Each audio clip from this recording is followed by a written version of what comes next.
నేను వర్క్ చేస్తున్న ఏరియాలో మాత్రం ప్లీజ్ రావద్దండి.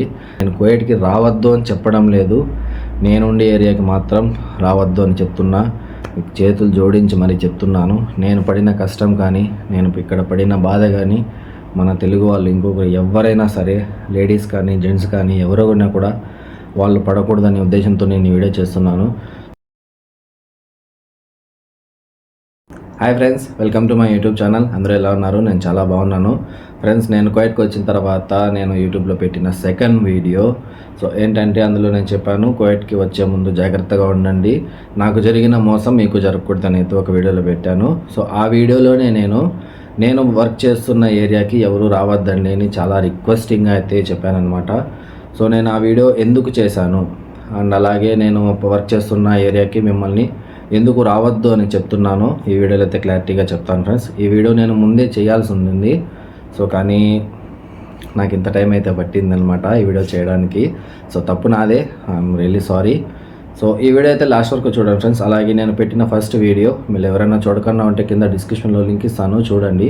ఈ వీడియోని మాత్రం ఖచ్చితంగా లాస్ట్ వరకు చూడండి ఫ్రెండ్స్. నేను ఇంట్లోకి వచ్చిన డే 1 నుంచి ఇప్పటి వరకు నా దగ్గర ఎన్ని రకాల వర్క్స్ చేయించారని చూపిస్తాను. మీలో ఆల్మోస్ట్ అందరికీ తెలుసు నేను ఇక్కడ కువైట్లో డ్రైవింగ్ వర్క్ చేయడానికి వచ్చాను అని. సో ఆ డ్రైవింగ్ వర్క్తో పాటు నా దగ్గర ఇంకా ఎన్ని వర్క్స్ చేయించారు, వీళ్ళు ఎంత వర్క్ చేయించారు అనేది సో ఈ వీడియోలో అయితే క్లారిటీగా విత్ ప్రూఫ్తో సహా నేనైతే మీకు చూపిస్తాను. వీడియోని అయితే లాస్ట్ వరకు చూడండి. అలాగే వీడియో స్టార్ట్ చేసే ముందు నాది ఒక చిన్న రిక్వెస్ట్, మీరు ఎవరైనా ఫస్ట్ టైం నా ఛానల్ చూస్తున్నట్లయితే ప్లీజ్ ఛానల్ని సబ్స్క్రైబ్ చేసుకుని నన్ను సపోర్ట్ చేయండి. ఆల్రెడీ సబ్స్క్రైబ్ చేసుకున్న వాళ్ళు ప్లీజ్ వీడియోకి లైక్ చేయండి. అలాగే మీకు తెలిసిన వాళ్ళు ఎవరైనా కువైట్కి రావాలనుకుంటుంటే వాళ్ళకి మాత్రం ఖచ్చితంగా ఈ 2 వీడియోలు, ఈ వీడియో కింద డిస్క్రిప్షన్లో ఇచ్చిన వీడియో, 2 వీడియోలు ప్లీజ్ వాళ్ళకి షేర్ చేయండి. ఒక్కరైనా నా వీడియోస్ వల్ల జాగ్రత్త పడి ఏరియాకి రాకుంటే నేను చాలా హ్యాపీగా ఫీల్ అవుతాను. ఎందుకంటే నేను ఇక్కడ చేస్తున్న వర్క్ అలాంటిది, నేను పడుతున్న కష్టం అలాంటిది. సో నాకు జరిగిన మోసం కానీ, నేను పడుతున్న కష్టం కానీ మన తెలుగు వాళ్ళు పడకూడదు అనే ఉద్దేశంతోనే నేను ఈ 2 వీడియోస్ చేస్తున్నాను, మంచి ఇన్ఫర్మేషన్ వీడియోస్. సో ప్లీజ్ మీ ఫ్రెండ్స్తో ఎవరైనా కువైట్కి వస్తుంటే వాళ్ళతో ప్లీజ్ ఈ వీడియోని షేర్ చేసుకోండి. ఇప్పుడు మనం వీడియో స్టార్ట్ చేద్దాం ఫ్రెండ్స్.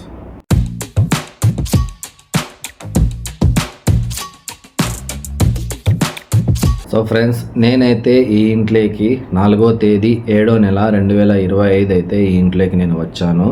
సో వచ్చిన తర్వాత నాకు ఒక 3 డేస్ ఎలాంటి వర్క్ లేదు ఫ్రెండ్స్. ఎందుకంటే నేను అప్పుడే కొత్తగా వచ్చాను కాబట్టి ఇంట్లో ఎవరూ తెలియదు, ఇక్కడ ఏం వర్క్ ఉందో తెలియదు కాబట్టి ఈ 3 డేస్ నన్ను వర్క్ చూసుకోమని చెప్పారు. సో నేను ఈ ఇంట్లోకి రాకముందు నా ప్లేస్లో ఒక యూపీ అతనైతే ఉన్నాడనమాట. అతను ఏంటంటే కొంచెం మెంటల్ స్టేటస్ అనేది సరిగ్గా ఉండదన్నమాట. అతనికి ఏదైనా పని చెప్పినా అర్థం చేసుకోడు, ఆ పని సరిగ్గా చేయడు. ఏదన్నా ఒక పని వరకు వెళ్ళి ఆ పని చేసినా కూడా మళ్ళీ వేరే వాళ్ళు వెళ్ళి ఆ పనిలో చేయాల్సిందే. సో అలా ఉన్నాడని చెప్పి అతనికి లైసెన్స్ వీళ్ళు ట్రైనింగ్ ఇవ్వలేదు, లైసెన్స్ చేయించలేదు, ఏం చేయించలేదు అనమాట. ఓన్లీ సివిల్ ఐడి మాత్రమే చేయించారు. అతనైతే ఈ ఇంట్లో 3 ఇయర్స్ వర్క్ చేశాడు ఫ్రెండ్స్. సో ఆ 3 ఇయర్స్ వర్క్ చేసినా కూడా అతనికి ట్రైనింగ్ ఇవ్వలేదు. అంటే మిస్టేక్ వీళ్ళదే. అతను వచ్చిన తర్వాత అతను ఎలా అన్నా అతనికి ట్రైనింగ్ ఇచ్చి మీరు లైసెన్స్ చేయించి కార్ అనేది చేతికి ఇచ్చింటే అతను తోలేవాడు. మెంటల్ స్టేటస్ సరిగా లేదు అంటే మరీ అంతేం లేదు ఫ్రెండ్స్, జస్ట్ కొద్దిగా అంటే చెప్పే మాటలు అర్థం చేసుకోలేడు అంతే అతను పాపం. ఇంకా ఆల్సో అతనికి ఇక్కడ లాంగ్వేజ్ ప్రాబ్లం కాబట్టి అది ఒక మిస్టేక్ ఉంది అతనిలో. అతను అలా ఉన్నాడని చెప్పి వీళ్ళైతే చేయించలేదన్నమాట. సో అతని బదులు నన్ను అయితే ఇంట్లోకి తీసుకొని వచ్చారు. సో ఒక 3 వీక్స్ వరకు నేను వచ్చిన స్టార్టింగ్లో ఒక 3 వీక్స్ వరకు నేను, అలాగే అతను యూపీ అతను అండ్ మా బెంగాలీ వాడు, వీళ్ళిద్దరూ ఏ వర్క్ చేస్తుంటే నేను వాళ్ళ వెనకంటి వెళ్ళి ఆ వర్క్ చూసుకుంటూ ఆ వర్క్ నిదానంగా చేసుకుంటూ ఇలా ఉండేవాడిని అనమాట. 3 వీక్స్ తర్వాత మా బెంగాలీ వాడు ఇంటికైతే వెళ్ళాడు. దాన్ని ఇక్కడ అరబ్బీలో సాఫర్ అంటారనమాట. మీరు ఎవరైనా ఆల్రెడీ కువైట్లో ఉండే వాళ్ళైతే ఆ సాఫర్ అనే పదానికి అర్థం తెలుసు. సో ఏం లేదు ఫ్రెండ్స్, ఒక హాలిడేగా ఇంటికి వెళ్ళాడనమాట. ఒక 2 మంత్స్కి ఇంటికి వెళ్ళాడు. సో ఆ 2 మంత్స్లో నాకు మా సార్ లైసెన్స్ చేయించేశాడు, మెడికల్ చేయించేశాడు, ఇది సివిల్ ఐడి కూడా చేయించి నా చేతికి అయితే ఇచ్చేసాడనమాట. సో అవి రాకముందే మా సార్ వాళ్ళు ఈ ఇంట్లో ఎంతమంది, మా సారు, వాళ్ళ ఫాదరు, వాళ్ళ అన్న, వాళ్ళ తమ్ముడు, అలాగే మా మేడం వచ్చేసి మా సార్ వాళ్ళ అమ్మ ఫ్రెండ్స్, మా సార్ వాళ్ళ భార్య కాదు. సో మా పెద్ద మేడంకి అయితే నేను డ్రైవర్గా ఉన్నాను ఇక్కడ. సో వీళ్ళ 5 మంది కూడా నేను ఆల్రెడీ ఇంట్లోకి వచ్చే ముందు నేను వీళ్ళకి ఏం చెప్పాను, నేను ఆల్రెడీ ఒక ఇంట్లో 5 ఇయర్స్ వర్క్ చేశాను, నాకు కార్ తోలే ఎక్స్పీరియన్స్ ఉంది, సిటీ మొత్తం నాకు తెలుసు అని చెప్పాను కదా. సో అది చెప్పినందుకు వీళ్ళు నన్ను టెస్ట్ చేశారనమాట. అంటే నేను డ్రైవింగ్ ఎలా చేస్తాను ఏమైనా, ఎందుకంటే నేను సుమారు ఒక 2.5 year ఇండియాలోనే ఉండిపోయానని నేను కార్ ఎలా తోలుతానని చెప్పి చెక్ చేశారు. సో నేనైతే బాగానే తోలు చూపించాను. దాని తర్వాత అన్నీ చేపించేశారనమాట. అప్పుడు నేను వచ్చిన స్టార్టింగ్లో మా మేడం ఒకే రోజు, వారంలో ఒకే రోజు, గురువారం రోజు వాళ్ళ సిటీకి అయితే వెళ్ళేదనమాట. షాపింగ్ కానీ వాళ్ళ పేరెంట్స్ వాళ్ళ ఇంటికి, వాళ్ళ కూతురు వాళ్ళ ఇంటికి అలా వెళ్ళి వచ్చేది. ఓన్లీ 1 day మాత్రమే. ఆల్సో 2 months అయిపోయిన తర్వాత మా బంగాళవాడు తిరుక్కొని వచ్చేసాడు. ఆ 2 monthsలో కూడా నాకు ఇక్కడ ఇంట్లో వర్క్స్ మాత్రమే ఉన్నాయి. మీరు ఇక్కడ బాగా గుర్తుపెట్టుకోవాల్సిన విషయం, ఈ వీడియో ఎండింగ్ వరకు నేను మధ్య మధ్యలో మర్చిపోతానేమో చెప్పేది, అందుకే స్టార్టింగ్లోనే చెప్తున్నా. ప్రతిరోజు ఈవినింగ్ 6 నుంచి నైట్ 12 లేదా 11 వరకు ఖచ్చితంగా దివానీ అనేది ఇంట్లో ఖచ్చితంగా ఉంటుంది. ఏ ఒక్కరోజు కూడా మిస్ అనేది లేదు. ఈ వీడియో మాత్రం మీరు ఈ వర్డ్ మాత్రం వీడియో లాస్ట్ వరకు అయితే గుర్తుపెట్టుకోండి. నేను ఒకవేళ మధ్యలో చెప్పేది కూడా మర్చిపోతానేమో, అందుకే ముందే చెప్తున్నా. సో ఈ 2 months కూడా ఇదే వర్క్. పొద్దున్నే లేవడం, ఫుడ్ మేమే వండుకోవడం, తినడం, ఇంట్లో ఏదైనా చిన్న చిన్న వర్క్స్ ఉంటే చేసుకోవడం. ఇంట్లో అంటే సందులు కొన్ని ఏరియాస్ ఉన్నాయన్నమాట. ఇంట్లో సందులు ఉన్నాయి వాళ్ళు నడిచేదానికి కన్నా, అవి కడగాలి. ఇంట్లో ఒక చిన్న పార్క్ ఉంది, ఆ పార్కు క్లీన్ చేసుకోవాలి. ఇంకా మా ఇంట్లో చెట్లు ఉన్నాయి కదా, ఈ చెట్లు కూడా ఎన్ని ఉన్నాయని ఒక వీడియో చేశాను ఫ్రెండ్స్. చూడకన్నా అంటే కింద లింక్ ఇస్తాను చూడండి డిస్క్రిప్షన్లో. ఆ చెట్లకి అంతా నీళ్ళు పట్టుకోవడం, ఆ చెట్టు క్లీన్ చేసుకోవడం, నైట్ అయితే దివానీ పెట్టుకోవడం, ఈ వర్క్స్ మాత్రమే ఉన్నాయన్నమాట. ఆల్సో ఆ 2 monthsలోనే నేను ఇంట్లోకి వచ్చినప్పుడు కొత్తలో ఒక 3 weeks వరకు కాదు, ఒక 1 month స్కూల్ హాలిడేస్ అలాగే రన్నింగ్లో ఉన్నాయన్నమాట. సో 1 month తర్వాత స్కూల్స్ ఓపెన్ అయిపోయాయి. నాకు స్కూల్ డ్యూటీలు కూడా పెరిగాయి. పిల్లల్ని పిలుచుకొని వెళ్ళే పని నాది కాదు, మా సారే పిలుచుకొని వెళ్తాడనమాట. ఎందుకంటే మాకు నైట్ దివానీ అయిపోయేసరికి 2 లేదా 3, ఒక్కోసారి 1 గంట అలా అయిపోతుంది ఫ్రెండ్స్. సో అందుకు మేము లేట్గా పనుకుంటాం కాబట్టి మార్నింగ్ లేట్గా లేస్తాము. పిల్లలకి ఇక్కడ స్కూలు 6 to 7 లోపే వాళ్ళని స్కూల్లో వదిలేయాలన్నమాట. అందుకు నాకు టైం సరిపోదని చెప్పి మా సారే వెళ్ళి మార్నింగ్ వాళ్ళని వెళ్తాడు. ఆఫ్టర్నూన్ మాత్రం నేను మా ఇంట్లో పనిచేస్తున్నాక మేమిద్దరం వెళ్ళి పిల్లలని వాపస్ ఇంటికి అయితే తోడుకోరావాలి. సో ఈ వరకు కూడా నాకు కొంచెం పెరిగిందనమాట మధ్యలో. సో అలా చేస్తుండగా మా బంగాళవాడు వెళ్ళిండే 2 months టైం అయిపోయిందనమాట. సో దాని తర్వాత మా బంగాళవాడు తిరుక్కొని వచ్చాడు. అప్పుడే మాకు ఒక బాహుబలి రేంజ్లో ఒక సినిమా అనేది స్టార్ట్ అయింది. పని ఇక్కడ పెరిగిపోయిందనమాట. సో ఈ 2 monthsలో ఏం జరిగిందంటే, మా సార్కి నన్ను ఎవరైతే ఇంట్లోకి తోడుకొని వచ్చాడో అతను చేస్తున్న జాబ్ అయితే ఏదో సమ్ ప్రాబ్లమ్స్ వల్ల పోయిందనమాట. సో మా సార్కి ఇంకా ఇన్కమ్ ఏదో ఒకటి కావాలి కదా, అందుకని మా సారు ఏం ప్లాన్ చేశాడంటే ఏదైనా ఒక చిల్లరంగడి మాదిరి పెట్టుకోవాలి అనుకున్నారు. దాన్ని ఇక్కడ అరబీలో బకాలా అంటారనమాట. చాక్లెట్స్, చిప్స్, ఇంకా ఇలా మన సైడ్ చిల్లరంగిలు ఉంటాయి కదా, సేమ్ అలాగే ఇక్కడ పెట్టాలన్నమాట. అప్పుడు మా సార్ అయితే, మా పెద్ద సారు అంటే మా సార్ వాళ్ళ నాన్న, మా సార్ దగ్గరికి వెళ్ళి ఇలా చిల్లరంగిడి పెడితే నీకు జరగదు, ఎందుకంటే మన ఇంటి చుట్టుకారము కూడా చాలా అంగిళ్ళు ఉన్నాయి. ఇక్కడ మేము జస్ట్ ఒక 5 minutes వాక్ చేస్తే చిన్న సూపర్ మార్కెట్ ఉంది, ఒక 30 minutes వాక్ చేస్తే పెద్ద సూపర్ మార్కెట్ ఉంది. ఇటు సైడ్ వెళ్ళి ఒక 5 minutes వాక్ చేస్తే పెట్రోల్ బంక్లో ట్రాలీ అనే షాప్ ఉంది. ఇంకా కొంచెం దూరం వెళ్ళామంటే ఇలాంటి అంగిళ్ళే చాలా ఉన్నాయన్నమాట. సో ఇవన్నీ మన ఇంటి చుట్టుకారం ఇవి ఉన్నాయి, మనం పెట్టే షాప్కి ఎవరు వస్తారు, నువ్వే నష్టపోతావు, నీకు లాభం అంటూ ఏమీ ఉండదు అని మా సార్కి అయితే ఒక సజెషన్ ఇచ్చాడు. దాని తర్వాత మా సార్ ఆలోచించి ఒక డెసిషన్ అయితే తీసుకున్నాడు. అదేంటనేది ముందు చెప్తాను, మీరు వీడియో చూస్తుండండి. సో 2 months తర్వాత మా బంగాళవాడు వచ్చాడు.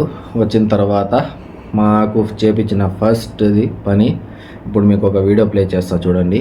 ఇదేంటంటే మా సార్ వాళ్ళ పెద్ద కొడుకు ఇల్లు. ఇప్పుడు మేము ఉండే ఇంట్లోనే, ఇంటికి ఆనుకొని ఆ ఇల్లు కూడా ఉందన్నమాట.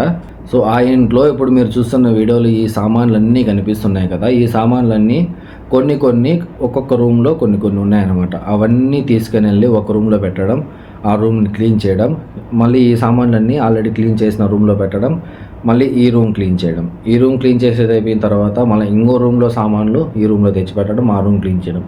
ఇలా మొత్తం అది 3 floors ఫ్రెండ్స్. 3 floorలు కూడా మా దగ్గర అయితే మా సారు క్లీన్ చేయించాడు అంటే అలా ఇలా కాదు, మొత్తం 2 వారాలు అయితే మాకు ఆ వర్క్ ఉన్నింది. మేము ఆ ఇంట్లోకి వెళ్ళినప్పుడు ఆ ఇల్లు కట్టి అలాగే వదిలేశారు. సుమారుగా 5 సంవత్సరాలు అయితే అయిపోతుంది ఆ ఇల్లు కట్టి వదిలేసి. సో అందుకని ఈ గాలి, దుమ్ము ఇదంతా వచ్చేసి ఇలా మేము దాని మీద స్లాబ్ మీద ఇలా అడుగు పెట్టామంటే మా కాలు ఇంత ఒక 4 inches వరకు దుమ్ములోకి ఇలా వెళ్ళిపోయేదనమాట. సేమ్ ఎడారిలో కాలు పెడితే కాలు ఇలా లోపలికి వెళ్ళిపోతుంది కదా, బురదలో అలా వెళ్ళిపోయేదనమాట. అంతా దుమ్ము అయితే ఉన్నింది. మేము అది బ్రష్ ఉంటుంది కదా ఇలా ఊడ్చేది, సో ఆ బ్రష్ పెట్టి ఇలా ఊడ్చామంటే దుమ్ము ఎలా లేస్తుందంటే మనకు మన బాలయ్య బాబు సినిమాల్లో బాలయ్య బాబు ఇలా ఒక కార్ని ఏదన్నా తంతే వెనకాల ఇట్లా దుమ్ము డుమ్మని లేస్తుంది కదా, అలా లేచేదనమాట. సో ఆ డస్ట్ అంతా మేము ఎంత మాస్క్లు వేసుకున్నా, ఇలా ఏదన్నా ఒక క్లాత్ కట్టుకున్నా, గ్లాసెస్ వేసుకున్నా, మేము ఎంత ప్రొటెక్షన్ చేసుకున్నా కూడా మా బాడీని ఆ దుమ్ము అనేది ఏదో ఒక విధంగా మా బాడీ లోపల వెళ్ళిపోయేది. ఎలా వెళ్ళిపోయేది అని మీకు లిటరలీ చెప్పాలంటే, మేము మార్నింగ్ టాయిలెట్కి వెళ్తే ఆ టాయిలెట్లో కూడా దుమ్ము అనేది వచ్చేదన్నమాట. సో మార్నింగ్ మేము లేచేసరికి 8 అయిపోతుంది ఫ్రెండ్స్. సో 8 నుంచి అక్కడికి వెళ్ళిపోతాం వర్క్ చేయడానికి. మేము ముగ్గురం. టిఫిన్ లేదు, మీరు ఇది గుర్తుపెట్టుకోవాలి, టిఫిన్ ఉండదు. ఏదన్నా నైటు మేము తిని మిగిలంగా ఉంటే అది మార్నింగ్ తింటాం, లేకంటే అలాగే వెళ్ళిపోతాం అనమాట అక్కడ వర్క్ చేయడానికి. సో ముగ్గురు కలుసుకొని వర్క్ చేస్తూ 12 అయితేనే నాకు స్కూల్ డ్యూటీ ఉంటుంది కాబట్టి 12 to 2, 12 నుంచి 2 వరకు నాకు స్కూల్ డ్యూటీస్ అయితే ఉంటాయి. సో నేనైతే అలా వెళ్ళిపోతాను. సో నేను అలా వెళ్ళినప్పుడు ఒక పర్సన్, ఎవరో ఒకరు బంగాళాడు కానీ లేదంటే అతను యూపీ అతను కానీ అక్కడ వర్క్ చేస్తూ ఉంటారు. ఒక పర్సన్ అయితే వచ్చి మేము ముగ్గురం తినడానికి ఫుడ్ అయితే ప్రిపేర్ చేస్తారనమాట. ఫుడ్ తినేసిన వెంటనే మళ్ళీ అక్కడ వెళ్ళిపోవాలి. 5 minutes కూడా మాకు రెస్ట్ తీసుకునే టైం అనేది లేదు, వెంటనే అక్కడికి వెళ్ళిపోవాలి. లేదంటే మళ్ళీ మా సార్ ఫోన్ చేసి ఏమి ఇంకా పోలేదే అని చెప్పి అరుస్తాడనమాట. సో అందుకని నేను 2కి వస్తాను కదా, 12 నుంచి 2 లోపల ఏదో ఒక ఫుడ్ అయితే ప్రిపేర్ చేస్తారనమాట. నేను 2 గంటలకు వస్తే తినేసి మళ్ళీ 3 గంటలకు అలా వెళ్ళిపోవాలి. 2:30కు లేదా 3:30కి వెళ్ళిపోయి అలా క్లీన్ చేయాలి. సో ఈ మాదిరి మాకు 3 weeks అయితే జరిగింది. 3 to 2 ఇలా జరిగిందనమాట. సో అది మొత్తం క్లీన్ చేసేటప్పుడు మాకైతే ఐడియా లేదు ఎందుకు క్లీన్ చేపిస్తున్నారు అని. మేమేమనుకున్నామంటే ఒకరికి ముగ్గురం అయ్యాం కదా, ఖాళీగా ఉన్నాము, ఏదో ఒక వర్క్ చేయించాలని చెప్పి వర్క్ చేపిస్తున్నారేమో అని మేము ఇలా అనుకొని మా వాటికి అయితే మేము వర్క్ చేసుకుంటూ ఉన్నాము. సో దాని తర్వాత వర్క్ మొత్తం ఆ ఇంట్లో దుమ్మంతా మొత్తం క్లియర్ అయిపోయింది అన్న తర్వాత మా సార్ అయితే, ఇప్పుడు మళ్ళీ మీకు ఒక వీడియో చేస్తాను, మీకు ఆ స్టాండ్ కనిపిస్తుంది కదా, సో ఆ స్టాండ్కి అది మేమే ఫ్రెండ్స్ తయారు చేసినది. ఆ స్టాండ్ తయారు చేయకముందు ఆ రాడ్స్ ఏవైతే ఐరన్ రాడ్స్ మీకు కనిపిస్తున్నాయో ఐరన్ రాడ్స్ విడివిడిగా తెచ్చి మాకైతే వెల్డింగ్ చేసి అలా ఒక, అది మీరు చూస్తున్నారు కదా వీడియోలో, అదైతే తయారు చేయమని చెప్పాడు అనమాట. అలా తయారు చేసి ఎక్కడైనా బయట తీసుకెళ్ళి అమ్ముదాము అని టిక్టాక్లో కానీ ఇన్స్టాగ్రామ్లో లైవ్ పెట్టి దాన్ని చూపించి ఆన్లైన్ సెల్లింగ్ మాదిరి అమ్ముదామని మా సార్ అయితే అనుకున్నాడు. సో అక్కడ వచ్చిన సమస్య ఏమిటంటే, నాకు కానీ మా బంగాళానికి కానీ ఇంకో అతను యూపీ అతనికి అయితే కానీ ముగ్గురికి ఎవరికి కూడా అది దాన్ని ఎలా తయారు చేయాలో తెలియదు, వెల్డింగ్ ఏం చేయాలో తెలియదు, మాకు తెలియదు. సో అందుకని మాకు ట్రైనింగ్ ఇచ్చేదానికి మా సార్ అదే పనిగా ఒక పర్సన్ అయితే తీసుకుని వచ్చాడనమాట. ఒక రోజుకు 5 దినార్లు, ఆ పర్సన్కి అయితే ఒక రోజుకు 5 దినార్లు ఇచ్చి ఇక్కడ తీసుకొని వచ్చాడు. ఆ పర్సన్ అయితే మాకు అది మీకు వీడియోలో చూపించింది నేను ఒకటే ఫ్రెండ్స్. ఇంకొకటి కూడా ఉంది, ఇంకొకటి ఎక్కడో పైన ఉంది, నేను పైన ఎక్కలేక మీకు అది వీడియో తెలియదు. ఇప్పుడు మీకు చూపించినది ఒకటే, ఆ ఒక్కటైతే తయారు చేశాడు అనమాట. ఇంకొకటి మమ్మల్ని తయారు చేయమన్నాడు. మేము ముగ్గురం కూడా, సార్ మా వల్ల కాదు, మేము చేయలేము ఆ పని, మాకు ఆ వెల్డింగ్ మిషన్లోంచి ఆ స్పార్కులు చూస్తుంటేనే భయం అవుతుంది, మేము చేయలేము అని చెప్పాడు. సరే మళ్ళీ దాన్ని కూడా తయారు చేసి చూపించాడు అతను, ఇలా చేయండి ఇంకా కొన్ని రోజులు. అది ఒక 3 weeks 1 month జరిగింది. అది కూడా మాకు ట్రైనింగ్. అది అయిపోయిన తర్వాత దాన్ని సేల్కి పెట్టాడు అనమాట మా సారు. మా సార్కి తెలిసిన వాళ్ళ దగ్గర ఇంకా టిక్టాక్లో కానీ ఇన్స్టాగ్రామ్లో కానీ లైవ్ పెట్టి 2 స్టాండ్లు అయితే మేము ఏమైతే చేసామో దాన్ని అయితే సేలింగ్కి పెట్టాడు. అవి అమ్ముడుపోలేదు. అప్పుడు మా సార్కి అయితే వెల్డింగ్ మిషన్ కొన్ని డబ్బులు, దానికి బ్లేడ్స్కి, ఆ రాడ్స్కి అన్నిటికీ పెట్టిన పెట్టుబడి అయితే నష్టం వచ్చింది. అసలు రాలేదు, లాభము రాలేదు. సో అందుకని మళ్ళీ మా సార్ ఏం డిసైడ్ చేసుకున్నాడంటే, ఇది మనకు సెట్ కాదు, మనం ఏదైనా కోళ్ళు కానీ కుందేళ్ళు ఇలాంటివి తెచ్చి ఇంట్లోనే సాకి వాటిల్ని ఆన్లైన్ బిజినెస్ ద్వారా అమ్ముకుందాము, దానికైతే ఇక్కడ కొంచెం డిమాండ్ ఉందని చెప్పి తెలుసుకొని ఫ్రెండ్స్ ద్వారా వీళ్ళు చెప్పిన మాటలతో తెలుసుకొని ఆ బిజినెస్ అయితే స్టార్ట్ చేశాడు అనమాట. అప్పుడు కూడా మాకు ఐడియా రాలేదు. ఆ బిజినెస్ స్టార్ట్ చేసే ముందు మీరు ఇంతకుముందు ఏదైతే మా సార్ వాళ్ళ ఇల్లు చూసారో ఆ ఇంట్లోనే కింద సైడు ప్రతి రూమ్లోనూ మాకు వైరింగ్ చేయమని చెప్పాడు అనమాట. ఇలా గోడలు ఉంటాయి కదా, ఈ గోడలకి ఇలా పైపులు కొట్టేసి వైర్లు లాగి అక్కడక్కడ లైట్లు అనేది వేయమన్నారు. సో ఇంకా కోళ్ళు అంటే వాటికి కొంచెం వేడి ఉండాలి కాబట్టి మన పక్క 60 watts బల్బ్ వస్తాయి కదా, ఎల్లో కలర్ బల్బ్స్, ముందు కాలంలో వస్తాననేటివి, ఇప్పుడంటే మొత్తం ఎల్ఈడి అయిపోయాయి. ఆ బల్బులు అయితే తెచ్చి అవి అరేంజ్ చేసామని చెప్పాడు.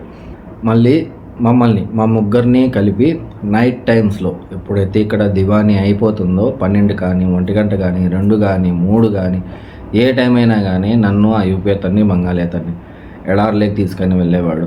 ఎడార్లోకి తీసుకొని వెళ్ళి మన సైడు ఇవి సంచులు వస్తాయి కదా, బియ్యం సంచులు, అలాంటివి అయితే తీసుకొని వచ్చి ఆ సంచులకి ఎడార్లోకి వెళ్ళి అక్కడున్న మొన్నంతా ఇలా సంచి పెట్టి ఇలా తోసుకొని మూటలు కట్టి ఒకసారికి 10 మూటలు, ఒకసారికి 20 మూటలు ఇలా కార్లో అయితే వేసుకొని ఇక్కడ వచ్చి దించాలన్నమాట. ఎందుకంటే ఇంకా కోళ్ళు పెట్టాడంటే కింద మన్ను ఉండాలి కదా, అవి టాయిలెట్కి వెళ్ళాలన్నా ఫుడ్ వేయాలన్నా. సో దానికోసం అని చెప్పి ఆ మన్ను ఇలా ఫస్ట్ అయితే కొన్ని మూటలు ఒక 60 మూటల వరకు తెచ్చి కిందంతా మన్ను పేరు చేసి ఒక 2 రూములు అయితే మేము అరేంజ్ చేసాం కోళ్ళ కోసం. అప్పుడు మా సారు స్టార్టింగ్లోనే ఒక 100 కోళ్ళు చిన్న కోడి పిల్లలు అయితే తెచ్చి ఫస్ట్ వీటిని పెంచండి మళ్ళీ చూసుకుందాము అని చెప్పాడు. అప్పుడైతే మేమేం చెప్పామంటే మా సార్కి, సార్ ఈ వర్క్ కూడా మాకు రాదు, మేము వచ్చిన వర్క్ ఏంది, మీరు చేపిస్తాండేది ఏంది, మా వల్ల కాదు అని చెప్పాము. అప్పుడే మా బంగాళేవాడు నాకు వచ్చు నేను చేస్తాను అని అన్నాడు. వాడు చెప్పిన దానికి నేను యూపీ అతను అయితే ఇరుక్కొని పోయాం. అప్పుడు ఈ యూపీ అతను నేను స్టార్టింగ్లో ఏం చెప్పాను అతని గురించి, కొంచెం మెంటల్ అన్నాం కదా, ఇప్పుడు వాడు ఎంత తెలివి చేసుకున్నాడో మీరే చూడండి. అప్పుడు అతను ఏం చేశాడంటే, ఇలా చూసుకోపోతే పని పెరిగేడుగా ఉంది, వీళ్ళు ఒక కోళ్ళతోనే ఆపరు, ఇంకా ఎక్కువ తెస్తారు, రెస్ట్ లేకుండా దోల తీర్చేస్తారు అని చెప్పి ప్లాన్ చేసుకొని అతను మా సార్ దగ్గరికి వెళ్ళి, సార్ నేను వచ్చి 3 సంవత్సరాలు అయిపోయింది, నేను ఇంటికి పోదాం అనుకుంటున్నాను, ఇంటికి పోయేసి మళ్ళీ వచ్చేస్తా 1 మంత్లో అంతా అని చెప్పాడు. అప్పుడు మా సార్ అయితే వినలేదన్నమాట, అతని మాటలు నమ్మలేదు. మళ్ళీ ఒక 2 డేస్ టైం తీసుకొని మళ్ళీ మా సార్ దగ్గరికి వెళ్ళి, సార్ మా పేరెంట్స్ ఫోన్ చేశారు, నాకు మ్యారేజ్ చేసుకోవాలనిపిస్తుంది, నేను మా పేరెంట్స్కి చెప్తే ఒక పాపని వెతికి పెట్టారు, సో నేనైతే ఇంటికి వెళ్ళాలి, అక్కడ ఒక పాప రెడీగా ఉంది, నేను మ్యారేజ్ చేసుకోవాలని అయితే చెప్పాడు. సో అప్పుడు ఇంకా మ్యారేజ్ అయిపోయేందుకు మా సార్ అయితే అతన్ని పంపించేశాడు. అతను వెళ్ళిపోయిన తర్వాత మాకిద్దరికి ఇంకా ఎక్కువ కష్టం అయిపోయింది. మేము ఉండేది ఇంతకుముందన్న ఒక పర్సన్ మాకు తోడు ఉండేవాడు, ఒక పని కాకపోయినా ఒక పని అయినా పంచుకొని చేసేవాడు అనమాట. అతను వెళ్ళిపోయినప్పటి నుంచి ఇంకా ఈ బంగాళానికి నాకు ఇంకా పని ఎక్కువ అయిపోయింది, ఉన్న పని మొత్తం మా నెత్తినే పడిపోయింది. సో ఇంకా మేము చేసేదేమీ లేక పొద్దున్నే కోళ్ళకు గింజలు వేయడం, పొగులంతా పాదులు చెట్లు ఇవి చూసుకోవడం, నైట్ అయితే దివానీ పెట్టుకోవడం. ఇది ఒక 2 వీక్స్ జరిగింది. 2 వీక్స్ తర్వాత మా సారు చిన్న ఒక మేకపిల్లని తెచ్చాడు. ఫస్ట్ అది ఒకటే అనుకున్నాం, దాన్ని కూడా అనుకున్నాం ఇంట్లో పిల్లలు ఉన్నారు కదా, పిల్లలు ఆడుకుని దాన్ని తెచ్చుకున్నారేమో అనుకున్నాం.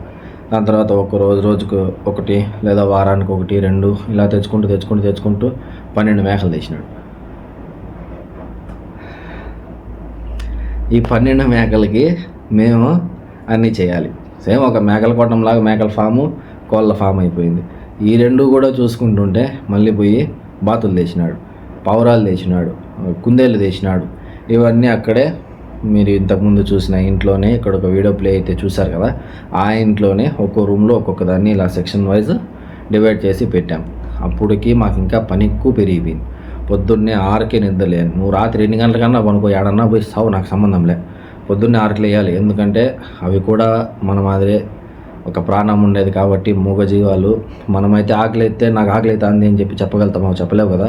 సో వాటి కోసం అయ్యి మేము పొద్దున్నే 6కే లేచి నైట్ 8 గంటలకు పడుకున్నా 6కే లేచి వాటికి వెళ్ళి ఫుడ్డు వాటర్ అన్నీ ఇచ్చి వాటి కింద ఉండే వేస్టేజ్ అంతా క్లీన్ చేసేవాళ్ళం. దాని తర్వాత వచ్చి మాకు టైం ఉంటే వండుకునే వాళ్ళం, లేదంటే లేదు.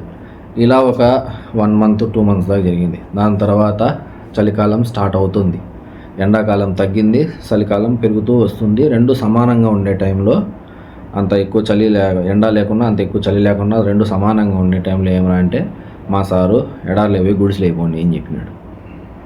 ఆ మాట విన్నాక నేను కానీ మా బంగాళేవాడు కానీ షాకు. ఇప్పటికే పని ఎక్కువ అయిపోయింటే మళ్ళీ ఈ పని ఏంది అని అనుకొని, సో మా సార్ ఈ 2 మంత్స్ గ్యాప్లో ఏం చేశాడంటే అప్పుడు ఒకటి అని చెప్పి అక్కడ గుడిసెలు వేయడానికి ఏ సామాన్లు అయితే మాకు అవసరం అవుతాయో ఆ గుడిసెలు, ఆ కట్లు, దాని చుట్టూ కాంపౌండ్ వాళ్ళకి నైలాంది పట్ట, ఇవన్నీ ఒక్కొక్కటి తెచ్చిపెట్టాడు అనమాట. సో దాని తర్వాత ఇంకా మాకు వేరే ఆప్షన్ లేదు, మాకు ఖచ్చితంగా అడిగి చేయాల్సిందే వర్క్ మేము. సో నేను మా బంగారుడు అయితే వెళ్ళాము. అక్కడ మా సారు ఎక్కడైతే ఆ ఎడారిలో ప్లేస్ బుక్ చేసుకుంటాడో అక్కడికి వెళ్ళి చూపించి, ఇది మొత్తం మన ప్లేసు, ఈ ప్లేస్లో నాకు ఇలా చుట్టూ కాంపౌండ్ కావాలి, ఇక్కడ ఒక గుడిసె కావాలి, ఇక్కడ ఒక గుడిసె కావాలి, ఇక్కడ టాయిలెట్ కావాలి, ఇక్కడ కిచెన్ కావాలి, ఇక్కడ వాష్ బేసిన్ కావాలి, ఇలా అయితే చూపించాడు అనమాట. సో దాన్ని మేము చేస్తూ అది ఒక 2 మంత్స్ గడిచిపోయింది. అక్కడ మేము వేసిన గుడిసెలు, దాని గురించి కూడా నేను ఒక వీడియో చేశాను ఫ్రెండ్స్ ముందు. సో దాని లింక్ కూడా కింద డిస్క్రిప్షన్లో ఇస్తాను, మీరు ఎవరికైనా ఇంట్రెస్ట్ ఉంటే వెళ్ళి చూడండి. సో అక్కడ ఏమరా అంటే చుట్టూ కాంపౌండ్ వాళ్ళ మాదిరి ఎవరైనా లోపల లేడీస్ ఉన్నా కూడా కనిపించకుండా కాంపౌండ్ వాళ్ళ మాదిరి ఇలా ఒక నైలాన్ పట్ట అయితే ఇలా వేసామన్నమాట. సో ఆ పట్ట వేయడానికి కట్లు నాటాలి కదా, నైలాన్ పట్ట ఊళ్ళో ఊరికే గాల్లో నిలబడుతుందా లేదు కదా, కట్లు నాటాలి. ఆ కట్లు నాటడానికి సుమారు ఒక ఇంత హోల్, ఒక 6 ఇంచీలు ఇలా వెడల్పు, లోతు వచ్చి ఒక 5 ఫీట్ వరకు. దాన్ని మేము మా చేతులతో బుల్డోజన్ చేసి ధీవారా అని చెప్పి ఇట్లా మొన్న ఎత్తేవాళ్ళం అనమాట. సుమారు ఒక 70 నుంచి 80 గుంతలు అయితే మేము తోగాము చేతులతోని. ఏ పనిముట్లు లేవు, చేతులతోని ఇంకా ఇసుకే కదా ఇలా లోడేవాళ్ళం అనమాట. ఆ వర్క్ చేస్తూ అది 2 నెలలు గడిచిపోయింది. ఎన్నో రోజులు మేము అక్కడ వర్క్ చేస్తూ ఫుడ్ లేక ఆకలితోనే అలా పస్తు పనుకున్న రోజులు కూడా ఎన్నో ఉంటాయి. ఫుడ్ ఉంటుంది తినడానికి, ఒకరోజు ఫుడ్ మేము వండుకొని ఉన్నాము, అలాంటప్పుడు అలాగే పనుకుంటాం. ఫుడ్ ఉన్నా కూడా పొగులంతా అక్కడ గాలులకి కానీ, ఎండకి కానీ, చలికి కానీ, ఆ గాలికి వచ్చే దుమ్ము ఇలా మొత్తం వెళ్ళిపోయి ఇంటికి వచ్చిన తర్వాత ఫ్రెష్ అప్ అయిన తర్వాత కొంచెం రిలీఫ్ వస్తుంది. ఆ రిలీఫ్లో బెడ్ మీద ఇలా పనుకుంటే మాకేదో ఒక తెలియని ఫీలింగ్ వచ్చేసి ఫుడ్ కూడా తినలేని పరిస్థితుల్లో, తినేదానికి ఓపిక కూడా లేక అలాగే నిద్రపోయిన రోజులు ఎన్నో ఉన్నాయి నాకు, మా బెంగాలీ వానికి. అప్పట్లో మేము ఎంత ఏడ్చుకున్నామో, ఎంత బాధపడుకున్నామో నాకు మా బంగాళానికి ఇద్దరికీ తెలుసు. అంత టార్చర్ అనేది అనుభవించామన్నమాట. టయానికి ఫుడ్ ఉండదు, టయానికి నిద్ర ఉండదు. నైట్ అయితే ఇక్కడ దివానీ పెట్టుకోవాలి, పొగులైతే అక్కడ వెళ్ళి పని చేయాలి. సో ఇలా అయితే చాలా పని చేయించారనమాట. మళ్ళీ అదైపోయిన తర్వాత అక్కడ ఎడార్లో కింద మీద పడి ఏదో బాధపడుకుంటాను, ఏడ్చుకుంటాను, ఏదో ఒకటి చేసి 2 నెలలకి ఆ గుడిసెలు అనేది మేము రెడీ చేసేసాం. రెడీ చేసిన తర్వాత మా సార్ వాళ్ళు ఒకరోజు ఒక్కో ఫ్యామిలీ వెళ్ళేవాళ్ళు. ఒక రోజు మా సార్ వాళ్ళ ఫ్యామిలీ, ఇంకో రోజు మా పెద్ద సార్ వాళ్ళ ఫ్యామిలీ, ఇంకో రోజు మా సార్ వాళ్ళ అన్న ఫ్యామిలీ, ఇంకోసారికి అయితే పెళ్ళి కాలేదు. సో ఇలా వెళ్ళేవాళ్ళు అనమాట. అప్పుడు వాళ్ళు వెళ్ళే ముందే మేము అక్కడికి వెళ్ళి అక్కడ లైట్స్ అరేంజ్ చేసేసి అక్కడ ఏదైనా క్లీన్ చేయాలంటే చేసుకొని, వాళ్ళకి ఏదైనా ఫుడ్ ఐటమ్స్ కావాలంటే తీసి ఇచ్చేసి మొత్తం అంతా, ఇంకా చలికాలం కదా చలిమంట కాచుకుంటారు, ఆ చలిమంట కూడా మేమే రగిలిచ్చి ఇంటికి వచ్చేసేవాళ్ళం. వాళ్ళు ఎంతసేపు ఉంటారో అక్కడ ఉండి మళ్ళీ మాకు కాల్ చేసేవాళ్ళు. వాళ్ళు వచ్చేసిన తర్వాత మళ్ళీ మేము పోయి అక్కడ మేము పెట్టిన సామాన్లు, ఆ జనరేటర్ అటు నుంచి ఎత్తుకోరాకంటే దొంగలు ఎత్తుకెళ్ళిపోతారేమో అని మా వేము. అందుకని ఆ జనరేటర్ కూడా నైట్ ఎంత టైం అయినా కానీ, ఒక్కోసారి మార్నింగ్ వెళ్ళి ఈవినింగ్కి వచ్చేసేవాళ్ళు, ఒక్కోసారి ఈవినింగ్ వెళ్ళి అర్ధరాత్రిలో వచ్చేవాళ్ళు. వాళ్ళు ఎప్పుడన్నా రాని మేము పోయి అది తీసుకొని వచ్చేవాళ్ళం. వచ్చిన తర్వాతే ఒకవేళ అప్పటికి దివానీ జరుగుతుంటే ఆ దివానీ అయిపోయిన తర్వాతే మేమైతే పడుకోవాలి. ప్రతిరోజు దివానీ ఉండేది, ఒక్క రోజు కూడా దివానీ లేదు. ఒక రోజు కూడా దివానీ లేదు అని అంటే మా పెద్ద సార్ ఎప్పుడన్నా అతనికి హెల్త్ బాగలేక ఫీవర్, తలనొప్పి ఏదన్నా వచ్చి రెస్ట్ తీసుకోవాలంటేనే దివానీ అనేది క్లోజ్లో ఉంటుంది. ఆల్మోస్ట్ 100కి 99.9% ప్రతిరోజు దివానీ ఉంటుంది. ఇంకా 1% మాత్రమే, అది కూడా మా సార్కి హెల్త్ బాగాలేనప్పుడు మాత్రమే దివానీ లేకుండా ఉండేది, ఇంకా ప్రతిరోజు ఉంటుంది. సో ఇలా మధ్యలోనే నేను స్టార్టింగ్లో ఏం చెప్పాను, మా మేడం ఓన్లీ గురువారం మాత్రమే నన్ను బయటికి తీసుకెళ్ళని చెప్పాను కదా. మా బంగాళీ రిటర్న్ వచ్చిన తర్వాత, అంటే ఇంటి నుంచి రిటర్న్ వచ్చిన తర్వాత ఈ వర్క్స్ అన్నీ చేస్తుంటాం. అప్పుడు బుధవారం, బేస్తవారం అంటే గురువారం, శుక్రవారం, శనివారం ఈ 4 రోజులు అయితే దోలు తీర్చేసేది అనమాట. నన్ను సాయంత్రం 3 గంటలకు తోడుకొని పోతుంది, నైట్ 1 గంటలకు తోడుకొని వస్తుంది, లేదంటే 12 అవుతుంది ఖచ్చితంగా. ఈ వర్క్స్ కూడా ఈ పనుల మధ్యలో మా మేడం కూడా నాకు ఫోన్ చేసేది. నేను అక్కడ పని చేస్తూ నా బట్టలన్నీ మాసిపోయింటాయి, నా ఫేస్ మొత్తం డస్ట్ ఉంటుంది, చేతులంతా డస్ట్ ఉంటాయి, నైట్ డ్రెస్లో ఉంటాం, నైట్ ప్యాంటు టీషర్ట్ వేసుకుంటాం, ఆ పనికి తగిన బట్టలు అయితే వేసుకుంటాం. అప్పుడు కాల్ చేసి మనీ స్టార్ట్ చేయంటుంది. అప్పుడు నేను మా మేడం చెప్తాను, మేడం నేను ఇలా వర్క్ చేస్తున్నాను, నాకు కొంచెం టైం ఇవ్వండి అని. మా మేడం ఓకే అంటుంది. నేను బదరా వచ్చి, అంటే తొందరగా వచ్చి నేను ఫ్రెష్ అప్ అయ్యి డ్రెస్ చేంజ్ చేసుకొని డ్యూటీకి వెళ్ళేవాను అనమాట. మళ్ళీ వచ్చిన తర్వాత దివానీ ఉంటుంది, దివానీలో కాసేపు కూర్చొని దివానీ ఎప్పుడైతే అప్పుడు వచ్చి తిని మళ్ళీ పనుకునేవాళ్ళం. సో ఇలా అయితే జరిగిందనమాట. దాని తర్వాత ఇప్పుడు మళ్ళీ మీకు ఒక వీడియో అయితే చూపిస్తాను, చూడండి. ఇదేమనంటే మా ఇంట్లో ఉన్న పార్కు. ఈ పార్క్ని వారానికి 2 సార్లు క్లీన్ చేయించేవాళ్ళు. కింద మీరు చూస్తే గ్రీన్ కలర్లో ఉంది కదా, అది మ్యాట్ అనమాట, ప్లాస్టిక్ మ్యాటు, అంటే ప్లాస్టిక్ గ్రాస్ మ్యాట్ అది. దాని మీద మేము పరకబెట్టి ఇట్లా తోస్తే కూడా ఆకులు కానీ చెత్త ఏదన్నా పడింటే రాదు. అందుకని నేను మా బంగారం ఏం చేసామంటే, ఇప్పుడు ఇది గ్రీన్ మ్యాట్ అనుకోండి, దాని మీద ఇలా వంకొని ఒక్కో పీసు ఇలా ఎత్తి ఇక్కడ కవర్ ఒకటి కట్టుకుంటాం నడుముకి, కవర్లో వేసుకొని అలా క్లీన్ చేసామన్నమాట. చాలా అంటే చాలా వరకు సేవ్ ఇచ్చారు ఫ్రెండ్స్ మా దగ్గర. ఇక్కడ ఒక 3 months తర్వాత గుడిసెలకి చిన్న స్థలం ఉంది కదా, ఆ స్థలానికి మా సారు 3 months మాత్రమే టైం తీసుకున్నాడు. ఆ 3 months అయిపోయింది. అక్కడికి వెళ్ళి ఆ గుడిసెలు పెరికేసి అక్కడ ఉండే సామాన్లు అన్నీ ఎత్తుకోరమ్మని చెప్పారనమాట. అప్పుడేనా అంటే నా దరిద్రానికి మా బంగాళీవుడు అనేది సౌదీకి పోయాడు. అక్కడ మక్కా మదీనా ఉంది కదా, అది వెళ్ళాడనమాట. అక్కడికి 6 రోజులు అయితే వెళ్ళిపోయాడు. 6 రోజులు నేను ఒక్కడినే అక్కడికి వెళ్ళి అక్కడ ఉన్న సామాన్లు అన్నీ కూడా తీసుకొని ఇంట్లో అయితే పెట్టానమాట. వాడు వచ్చిన తర్వాత ఇంకా రంజాన్ నెల స్టార్ట్ అయిపోయింది. రంజాన్ నెలలో ప్రతిరోజు మా మేడం ఫుడ్ చేసి పెడుతుంది. ఇక్కడ చుట్టుపక్కల పని చేసుకున్న వాళ్ళకి ఆ ఫుడ్ ప్రిపేర్ చేసి దాన్ని పార్సల్ చేసి, ఫుడ్ అంటే మా ఇంట్లో ఉన్న పని మనిషి అక్కడ చేసిస్తుంది మాకు బయటికి. దాన్ని మేము పార్సల్ కట్టి వాళ్ళందరికీ ఇవ్వాలన్నమాట. అది ఒక పని పెరిగింది మాకు. అదేం పనేం లేదు, చేసే పుణ్యమే అనుకోండి. దేవుడి కార్యం కాబట్టి చేసే పుణ్యమే అనుకోండి. సో ఇలా అయితే మాకు వచ్చిండేది డ్రైవర్ పనికి, కానీ చేసిండేది ఏదో కోళ్ళ ఫామ్లో పనిచేసేవాళ్ళగా, గొర్రెల ఫామ్లో పనిచేసేవాళ్ళు. నాకు తెలిసినంత వరకు ఎడారిలో గొర్రెలు ఒంటలు సాకుతుంటారు కదా, వాళ్ళ లైఫే బెస్ట్ అనిపిస్తుంది నాకు తెలిసి.